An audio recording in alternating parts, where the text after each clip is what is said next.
আলাইকুম মেঘলা টিভি ও বিবিসি প্রেসের নিয়মিত আয়োজন। আমরা এখানে আসছি যে আপনারা জানেন যে এটা আয়নাদরগা মাজার হতে আমরা ডোমবাড়ি পর্যন্ত একটি রাস্তা, যে রাস্তাটিতে প্রায় হাজার হাজার মানুষের এখানে চলাফেরা, কিন্তু এই দিকে দুর্ভোগের শেষ হয় না। একটু বৃষ্টি আসলেই পানি জমে যায় এবং অন্য অন্য সময়গুলি তো খনাখন্দে ভরা, যেগুলি রাস্তাগুলি ভাঙ্গা। এখানে একটা মসজিদ আছে, এখানে কিন্তু এলাকাবাসী নামাজ পড়তে আসেন। সেই নামাজে আসতেও কিন্তু তাদের অনেক সমস্যা হয়ে দাঁড়ায়। আমরা এখানে এলাকাবাসীর সাথে কথা বলবো। আসসালামু আলাইকুম ভাই। ভাই কেমন আছেন? ভাই আপনার যে এই রাস্তাটা কোথায় থেকে কোথায় গেছে? এই রাস্তা আপনার ডোমবাড়ি থেকে শুরু হয়ে আয়নাদরগা পর্যন্ত আর কি। এই রাস্তাটা চলাফেরা করতে আপনাদের কোনো সমস্যা হয় কি? এখানে একটা শিল্প প্রতিষ্ঠান আছে, আরো আপনার দুইটা শিল্প প্রতিষ্ঠান রানিং চলতেছে।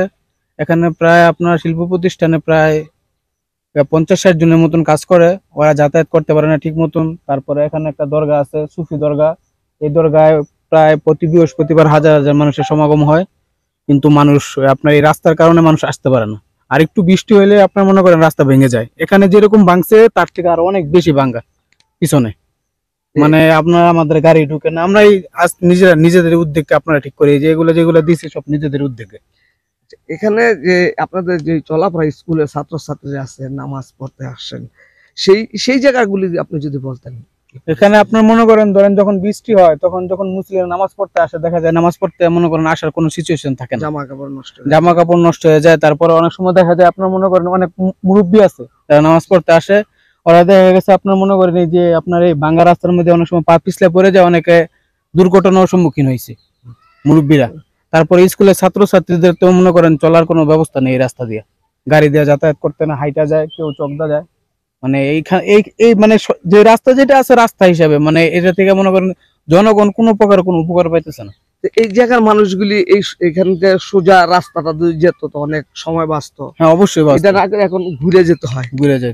হ্যাঁ, তবে এখানে কত বছর যাবত এই অবস্থাটা? এখানে আমি তো এলাকায় আছি মানে 13 বছর যাবত। এই 13 বছর যাবত আমি এরকমই দেখতেছি। আরো খারাপ ছিল যখন আমার ফ্যাক্টরি হয়েছে, ফ্যাক্টরি হওয়ার পর আমরা এরকম একটু বড় করছি, কিন্তু ফ্যাক্টরি হওয়ার আগে এটা আরো অনেক খারাপ ছিল। ওরা প্রায় তো 25-26 বছর যাবত এত সময় আগে অনেক এমপিরা আসে, উন্নয়ন করে, কিন্তু এই রাস্তাটার প্রতি নজর আমার মনে হয় না, এদিকে তাদের কোনো সুনজর আসে না আমার মনে হয় না। আমার চোখে দেখে আমি তো মনে করি উচিত, অবশ্যই উচিত, কারণ 40,000 মানুষের বসবাস, 40,000 মানুষের যাতায়াত। তারপর একটা সুফি দরগা আছে এখানে, এই দেশের বাইরে থেকে অনেক মানুষ আসে, তারা ঠিক মতন এখান দিয়ে যাতায়াত করতে পারে না, অনেকে দরগা দেখতে আসে। তোমাদের বাসাটা কোথায়? সামনে। এখানে তো যে স্কুলে কি এখান দিয়ে যাও? হ্যাঁ, কি অবস্থা, যেতে তোমাদের কোনো সমস্যা হয় কিনা? সমস্যা হয়। তোমরা কি চাও? রাস্তাটা ঠিক হতে। কিন্তু আরেকটা ঐতিহাসিক জায়গা রয়েছে, যে এই আয়নাদরগা নামে, এটা অনেক পুরানো একটা। আচ্ছা, আপনি তো এই এলাকার, আমি মহল্লা। এই রাস্তাটা কতদিন যাবত এই অবস্থায় আছে? 20 বছর ধরে। প্রায় 20 বছর যাবত। এর থেকে এই 20 বছর শুধু আপনার কষ্ট করে যাচ্ছেন? হ্যাঁ, কষ্ট করে যাইতেছে। এখানে চেয়ারম্যান আছে, এমপি আছে, তারা কি কখনো আসেন না রাস্তায়? আমরা নুনজোর দেখে না, আমরা হেলা দেখেই না, দেখেন না। তো আপনারা কি চান? আমার রাস্তা উন্নয়ন চাই, এই রাস্তাটা সুন্দর দ্রুত কাজ করার জন্য আপনাদের সুবিধা হতো। মানুষ এখানে এই মাজারে এই কি দূর দূরান্ত কোনো লোকজন আসে? হ্যাঁ, সারা বাংলাদেশে যারা জানে হারা না আসে প্রতি বৃহস্পতিবারে, শুক্রবারে মসজিদে নামাজ পড়তে অনেক মহল্লা এলাকার বিশাল বড় কর্মস্থান আছে। এই কর্মস্থানে কই মা, কই ভাই, কই চাচা, কই দাদা দাদি মারি দেয়, গাড়ি লয়ে আসে, রাস্তা ভালো না।